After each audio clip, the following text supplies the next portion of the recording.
शिवोऽहं शिवोऽहं शिवोऽहम्।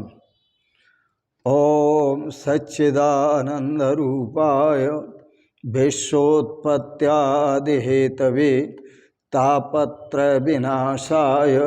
श्रीकृष्णाय वयं नमः। श्रीकृष्णाय वयं नमः। ॐ सच्चिदानन्दरूपाय विश्वोत्पत्त्यादिहेतवे तापत्रयविनाशाय श्रीकृष्णाय वयं नमः। श्रीकृष्णाय वयं नमः। ॐ अखण्डानन्दबोधाय शिष्यसन्तापहारिणे सच्चिदानन्दरूपाय तस्मै श्री गुरवे नमः। तस्मै श्री गुरवे नमः। तस्मै श्री गुरवे नमः। ओम।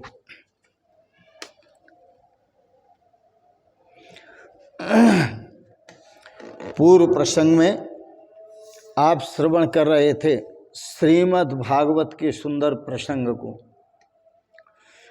प्रहलाद जी अपने पिताश्री को ब्रह्म ज्ञान का उपदेश देने लगे।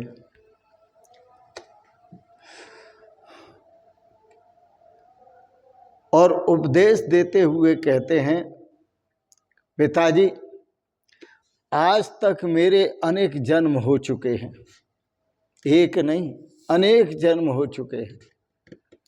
मैं जो भी कहता हूँ आपको अपने अनुभव से कहता हूँ कि संसार जो है यह स्वार्थ से और कपट से भरा हुआ है। यह सारा संसार स्वार्थी और कपटी है। स्वार्थ इस जगत में स्वार्थ और कपट के सिवाय और कुछ भी नहीं है।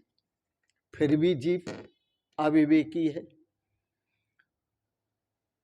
इसको विवेक नहीं है, इसको ज्ञान नहीं है। निस्वार्थ तो केवल परमात्मा है। ये संसार सारा का सारा, ये सारा का सारा जगत, ये सारा का सारा ब्रह्मांड कपट से और स्वार्थ से भरा हुआ है। कपट करके अपने स्वार्थ की पूर्ति करता है। यदि कोई निस्वार्थ है तो केवल परमात्मा ही है। और प्रेम का पात्र वो भी परमात्मा ही है। पिताजी प्रेम करना है तो परमात्मा से प्रेम करो।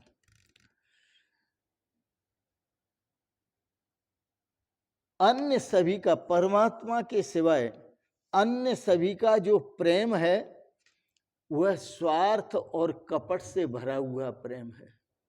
संसार में रहकर कपट छल करना पड़ता है लोगों को। कोई भी किसी का सगा नहीं है, सब कपट और छल के कपट और छल के सगे हैं। पुत्र माता पिता से छल करता है, माता पिता पुत्र से छल करते हैं। पत्नी पति से छल करती है, पति पत्नी से छल करता है। गुरु शिष्य से छल करता है, शिष्य गुरु से छल करता है।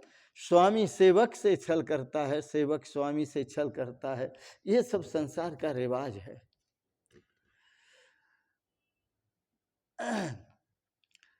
पिताश्री, यदि पति अपनी पत्नी से प्रेम करता है तो अपने स्वार्थ पूर्ति के लिए, निजी स्वार्थ पूर्ति के लिए करता है।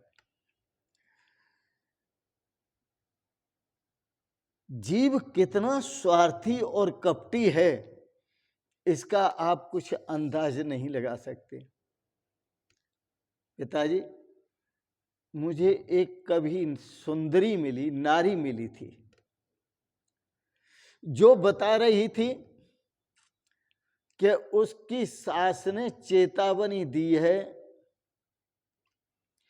कि तूने 4 कन्याओं को जन्म दे दिया है, यदि आगे फिर कन्या को जन्म दिया तो मैं तुझे घर से बाहर कर दूंगी, निकाल दूंगी, रहने नहीं दूंगी घर में। अब सोचिए आप, वह कहती है यदि पुत्र को जन्म दिया, सासू कहती है बहू से यदि पुत्र को जन्म दिया तो आगे रखूंगी, यदि तेने पुत्री को जन्म दिया तो मैं तुझे किसी भी तरह नहीं रखूंगी और तुझे घर से निकाल कर बाहर करूंगी। वैसे विचार करके देखा जाए तो जो पुत्र होता है वो एक कुल का, एक पक्ष का उद्धार करता है, परंतु जो कन्या होती है वह दो पक्ष का उद्धार करती है।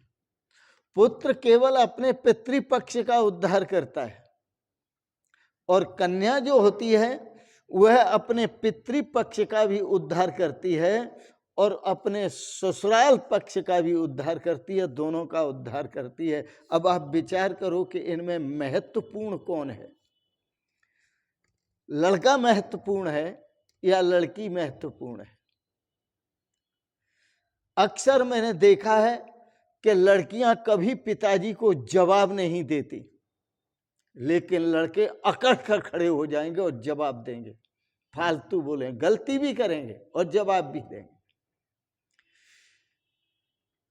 दुर्भाग्यवश यदि पत्नी बीमार पड़ जाती है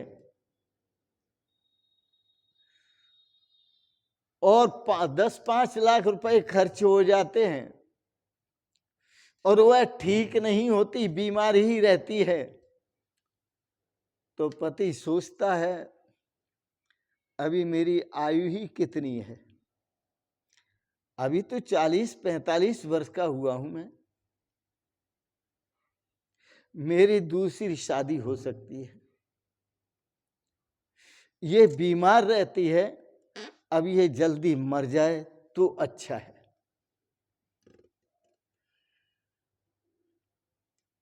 उसके कुछ हो जाने का मतलब नहीं है, अपनी स्वार्थ पूर्ति का मतलब है। वह अब तक इस नारी के साथ, अपने पुरुष, अपने इस नारी के साथ स्वार्थ की पूर्ति करता रहा, अभी वो मरी नहीं और अगली नारी के सपने देखने लगा। किस लिए? अपने स्वार्थ पूर्ति के लिए। मेरा कारोबार ठीक चल जाए, मुझे पत्नी ठीक मिल जाए। आप कितना ही प्रेम कर लीजिए और कितने ही प्रेम से रह लीजिए, लेकिन फिर भी पति पत्नी का जो प्रेम होता है वो स्वार्थ और कपट से भरा हुआ होता है। प्रहलाद जी ये जो बातें बता रहे हैं आपको, ये शास्त्र सम्मत बातें बता रहे हैं आपको, ये वेद सम्मत बातें बता रहे हैं। ये सब वेद में इस प्रकार के प्रसंग हैं, इस प्रकार की चर्चा है। पत्नी या पति एक दूसरे को दुखदाई नहीं होते, सुखदाई होते हैं, लेकिन जहां स्वार्थ और कपट का व्यवहार होता है वहां एक दूसरे को दुखदाई हो जाते हैं। सोचता है कि पत्नी मर जाए तो अच्छा है। गोस्वामी तुलसीदास जी ने बड़ा सुंदर लिखा है, सुर नर मुनि की यह रीति, सुर नर मुन सब ही की रीति, स्वार्थ लाग करें सब प्रीति। सुर नर मुन सबकी यह रीति, स्वार्थ लाग करें सब प्रीति। चाहे देवता हो, चाहे संत हो, ऋषि मुनि हो, चाहे पति पत्नी हो, चाहे पिता पुत्र हो, चाहे आपस में मित्र हो, लेकिन सभी एक दूसरे से जो प्रेम करते हैं, प्रीति करते हैं, वो स्वार्थ से करते हैं, अपने स्वार्थ से, उसकी भलाई के लिए नहीं करते। सब अपने स्वार्थ के लिए प्रीति करते हैं। पति पत्नी के हित के लिए प्रीति नहीं करता पत्नी से, वह अपने हित के लिए प्रीति करता है। पत्नी अपने पति से प्रीति करती है तो पति के हित के लिए नहीं करती, वो अपने हित के लिए प्रीति करती है। इस प्रकार की बातें ऋषि याज्ञवल्क्य ने मैत्रेयी को समझाते हुए, उनकी 2 पत्नियां थी मैत्रेयी याज्ञवल्क्य की। यह बड़ा प्रसंग आता है विस्तार से बृहदारण्यक उपनिषद में, बड़ी मोटी उपनिषद है। बृहदारण्यक उपनिषद में सुंदर प्रसंग आता है। ये याज्ञवल्क्य मैत्रेयी संवाद। तो महर्षि याज्ञवल्क्य और मैत्रेयी के बीच जो बात हुई, वो ऋषि याज्ञवल्क्य जी मैत्रेयी से कहते हैं, सुनो देवी, अब मैं संन्यास लेना चाहता हूं। संसार का सुख बहुत भोग लिया, अब मैं संन्यास लेने का निश्चय किया है, मैंने संन्यास लेना चाहता हूं। उन्होंने अपनी मैत्रेयी और कात्यायनी 2 पत्नियां थी, दोनों को बुला करके ये कहा, मैं अब सन्यासी होने जा रहा हूं। मेरी जो संपत्ति है, जितनी भी संपत्ति है, मैं इस संपत्ति को तुम दोनों में बांट देना चाहता हूं, ताकि मेरे सन्यास लेने के बाद, यहां से चले जाने के बाद, तुम संपत्ति के लिए आपस में लड़ो नहीं, तुम्हारे बीच में किसी प्रकार का झगड़ा न हो। अचानक कहीं मेरा शरीर छूट गया तो तुम संपत्ति के पीछे लड़ मरोगी, इसलिए मैं पहले ही इस अपनी संपत्ति को तुम्हें आधा आधा करके दे देता हूं। मैत्रेयी महाराज ब्रह्मवादिनी थी, ब्रह्म ज्ञानी थी, बड़ी चतुर थी, बड़ी सूझबूझ वाली थी मैत्रेयी, बड़ी समझदार थी। मैत्रेयी जी ने कहा, नाथ एक बात बताएं मुझे, आधी संपत्ति नहीं, कात्यायनी के हिस्से में जो आए वो है भी, सब संपत्ति आप मुझे दे दें तो क्या मैं अमर हो सकूंगी? तो क्या मैं अमर हो सकूंगी? उत्तर दीजिए। महर्षि याज्ञवल्क्य ने कहा, अमृतत्वस्य न आशा अस्ति वित्तेन इत्येव ही श्रुति। बोले वेद कहता है कि धन से, धन इकट्ठा कर लेने से कोई अमर नहीं हो जाता, संसार के सुख इकट्ठा कर लेने से कोई अमर नहीं हो जाता। अमृतत्व न आशा अस्ति, अमृतत्व की आशा नहीं की जा सकती। वित्तेन इत्येव ही श्रुति, धन के द्वारा, धन बहुत सारा प्राप्त करने पर, कर लेने पर अमृतत्व की आशा नहीं की जा सकती। उससे कोई भी अमर नहीं हुआ, न कोई अमर हो सकता है। तो मैत्रेयी जी ने कहा कि जिसे लेकर मैं अमर नहीं हो सकती तो उसका मैं करूंगी क्या, मुझे नहीं चाहिए। ये सब आप कात्यायनी को दे दो, उसको पूछ लो उसको चाहिए तो, मुझे कोई धन नहीं चाहिए, सारा का सारा धन कात्यायनी को दे दो। इतनी सूझबूझ वाली मैत्रेयी आजकल भाई भाई का धन हड़प रहा है, पड़ोसी पड़ोसी का हड़प रहा है। भूमाफिया बड़े बड़े हैं संसार में, एक दूसरे की संपत्ति हड़पने में लगे, एक दूसरे का धन हड़पने में लगे, एक दूसरे का माल हड़पने में लगे हैं। इनसे बड़ा बेवकूफ दुनिया में और कोई दूसरा नहीं है।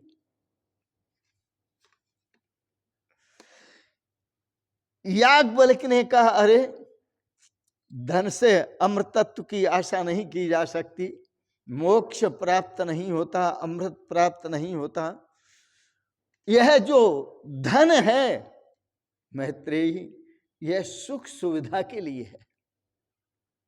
जब तक तुम जीवित रहोगी तब तक तुम्हें किसी चीज का अभाव नहीं होगा, किसी वस्तु का अभाव नहीं होगा। हर वस्तु धन के द्वारा तुम प्राप्त कर सकती हो और जीवन सुखमय जी सकती हो।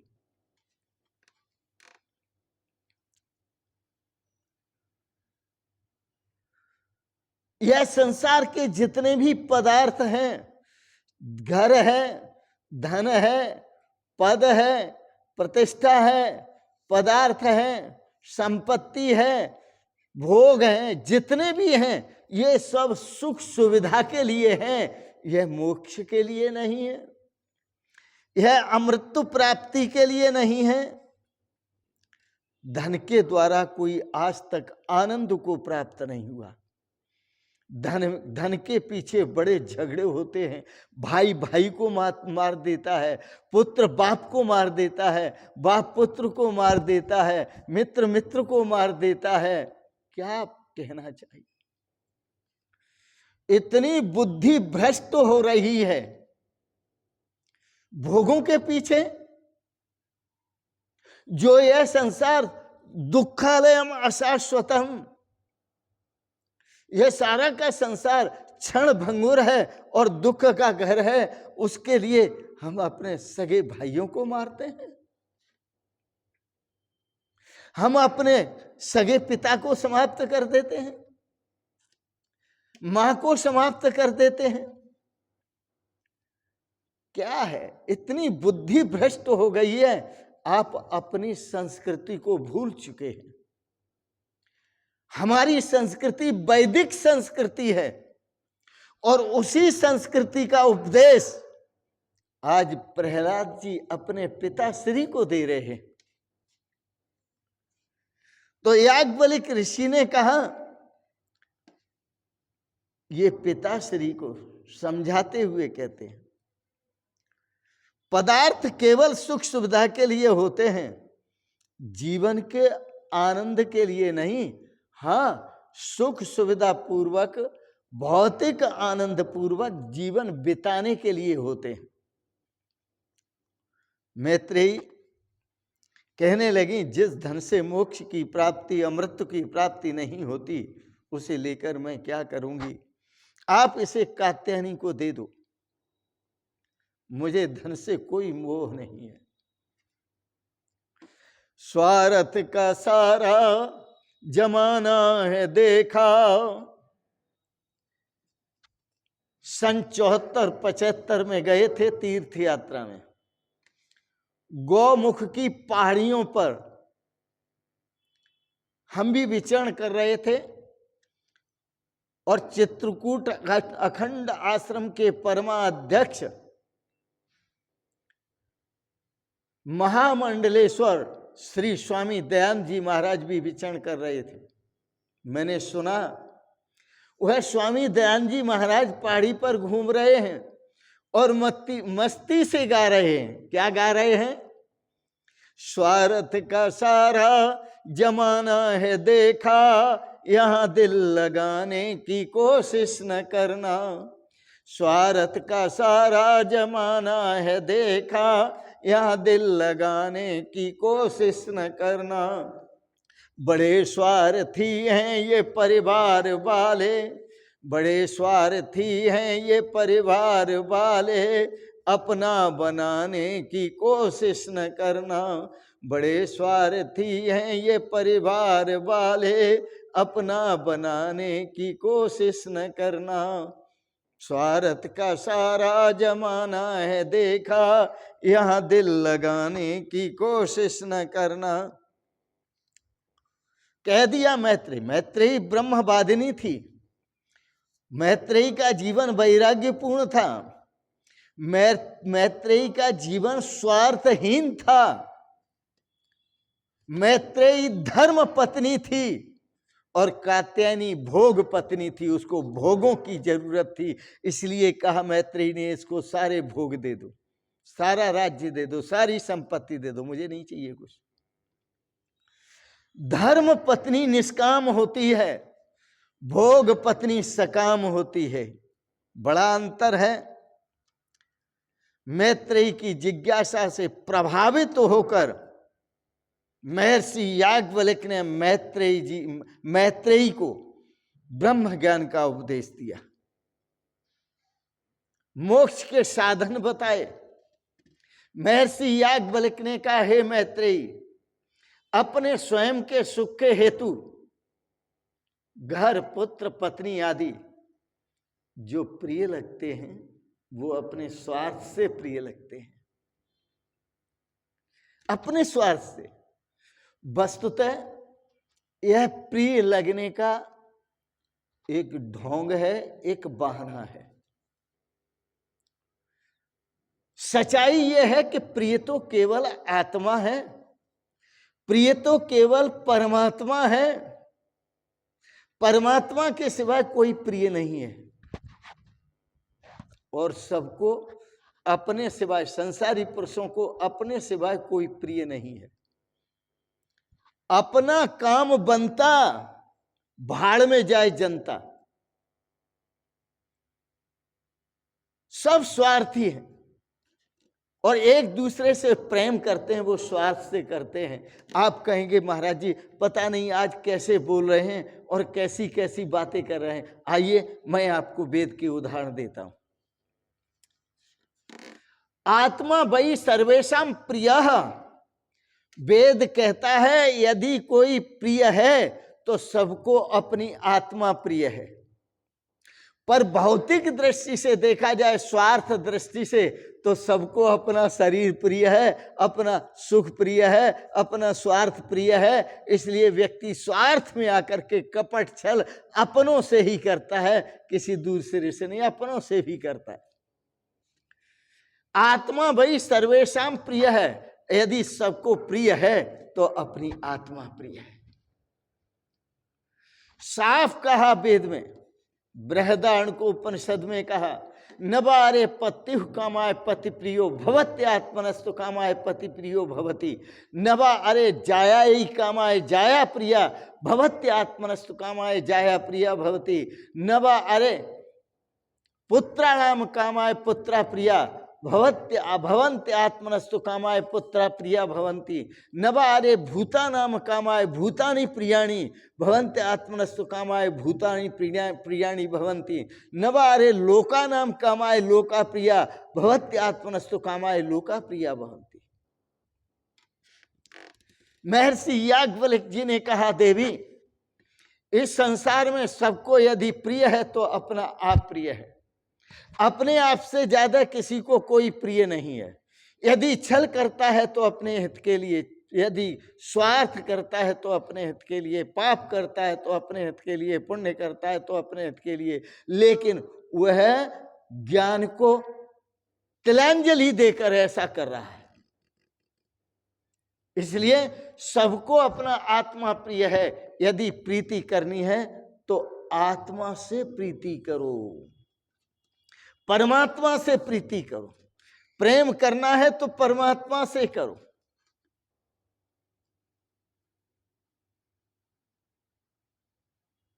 भगवान कहते हैं कि तुम मुझसे नफरत करोगे तो भी तुम्हें अपने दिल में जगह दूंगा।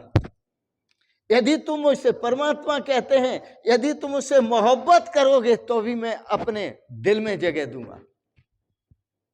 एक सुंदर शेर है, गजब का शेर। मोहब्बत न सही नफरत ही सही, मोहब्बत न सही नफरत ही सही, इसको भी मोहब्बत कहते हैं। मोहब्बत न सही नफरत ही सही, इसको भी मोहब्बत कहते हैं। तुम लाख छुपाओ, तुम लाख छुपाओ, मगर तेरे हम दिल में समाये रहते हैं।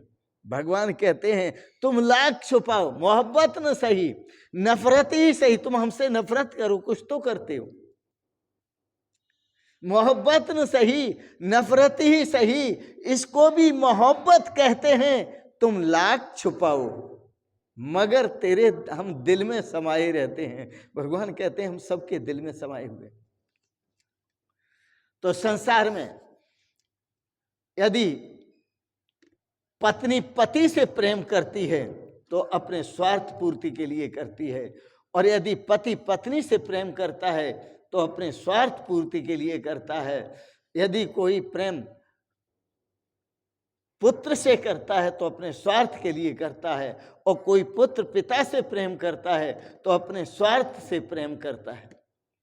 यदि सभी भूत प्राणियों से प्रेम करते हैं तो वह अपने स्वार्थ के लिए प्रेम करते हैं, और सभी भूत प्राणी यदि तुमसे प्रेम करते हैं तो अपने स्वार्थ के लिए प्रेम करते हैं। सभी लोग यदि तुमसे प्रेम करते हैं तो वह अपने हित के लिए प्रेम करते हैं, और तुम यदि सभी लोगों से प्रेम करते हो, लोगों से प्रेम करते हो तो अपने स्वार्थ के लिए प्रेम करते हो। इसलिए ये सारा संसार स्वार्थ से भरा हुआ है, छल और कपट से भरा हुआ है। ऋषि मुनि जन की यही है रीति, स्वार्थ लाग करें सब प्रीति। इस संसार में सभी स्वार्थ से प्रीति करते हैं। इसलिए यह सटीक संत महापुरुषों का वचन है, स्वार्थ का सारा जमाना है देखा, यहाँ दिल लगाने की कोशिश न करना, बड़े स्वार्थी हैं ये परिवार वाले, अपना बनाने की कोशिश न करना। तो फिर हम प्रीति करें तो किससे करें? तो महर्षि याज्ञवल्क्य ने कहा, आत्मा बारे द्रष्टव्य श्रोतव्य मंतव्य निर्ध्यास्तव्य, आत्मा बारे दृष्टे श्रुते मते विज्ञाते इदम सर्वम वेद्यम भवति। हे मैत्रेयी, आत्मा ही प्रीति के योग्य है, आत्मा ही देखने योग्य है, आत्मा ही सुनने योग्य है, आत्मा ही मनन करने योग्य है, आत्मा ही प्राप्त करने योग्य है, और आत्मा बारे दृष्टे श्रुते मते विज्ञाते इदम सर्वम वेद्यम भवति। आत्मा की जान लेने पर कुछ जानना शेष नहीं रहता, आत्मा के प्राप्त कर लेने पर कुछ प्राप्त करना शेष नहीं रहता, आत्मा के मनन कर लेने पर कुछ मनन करने को शेष नहीं रहता, और आत्मानंद को प्राप्त कर लेने पर कुछ आनंद प्राप्त करने के लिए नहीं रहता। जिन संतों का दर्शन आप कर रहे हैं फोटो के रूप में, इनका नाम भी परम पूज्य श्री स्वामी आत्मानंद जी महाराज प्रेमी परमहंस था।